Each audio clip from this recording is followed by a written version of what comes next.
Hello guys अस्सलामु আলাইকুম welcome to my another blog. আজকে আপনাদেরকে দেখাবো কিভাবে মধু সংগ্রহ করা হয়। খাঁটি মধু যদি আপনারা নিতে চান তাহলে ওনার নাম্বারে যোগাযোগ করতে পারেন। আমি অনেক বছর যাবত চাকরি, যারা মধু নিতে চান সরাসরি অরিজিনাল দেখে নিতে পারবেন, কোনো সমস্যা নেই। নাম্বার টেলিফোন নাম্বারটা 01794673378 আরেকটা নাম্বার 01794673378 এই নাম্বারে যোগাযোগ করবেন। এই যে এখন মাখন বানানো হচ্ছে, প্রথম থেকে শেষ পর্যন্ত দেখতে পারবেন এই ভিডিওর মধ্যে কিভাবে মধু সংগ্রহ করা হচ্ছে। এই যে মধু পোকা ছড়িয়ে পড়ছে দেখতে পাচ্ছেন। এই যে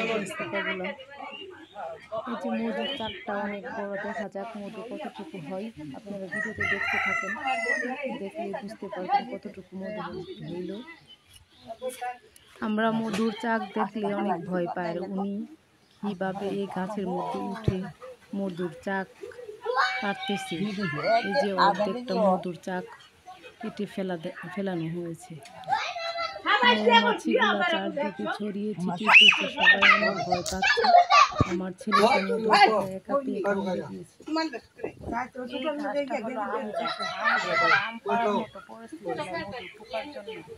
এবার কাটা হয়েছে, আবার এই গাছের মধ্যেই বসছে। মানুষের কাছ থেকে শুনছি মধুর পোকা নাকি যে বাড়ির মধ্যে জয় দেখে তার বাড়ির মধ্যেই বসে, তাও করলাই ভালো জানে।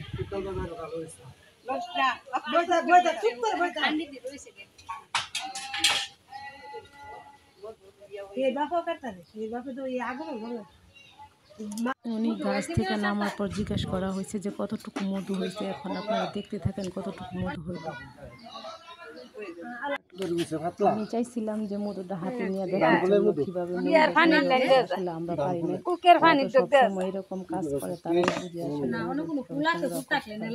আসলে আমরা বুঝতে পারবো না, বলতে মধু যখন কাটতেছে তখন প্রচুর মানুষ আসছে, কার হাতে কতটুকু দিব আসলে দেওয়ার মতো মধু নেই। অল্প একটু উনিও তো আর আমাদের গল্প একটু দিবে, তার জন্য আসলে কাউকে দেওয়া যাচ্ছে না। দেখতেই পারতেছেন মধু যদি এরকম ভাবে পরিষ্কার না করা হয় তাহলে মধু খাওয়া যাবে না, কারণ মধুর মধ্যে প্রচুর পরিমাণ পোকা থাকে, তার জন্য পরিষ্কার করা হচ্ছে। আর 1 কেজি মধু হয়েছে, যদি আপনারা কেউ নিতে চান করতে পারেন। আপনাদেরকে যদি আমার ভিডিওটা আপনার কাছে ভালো লাগে সাবস্ক্রাইব করে দিবেন।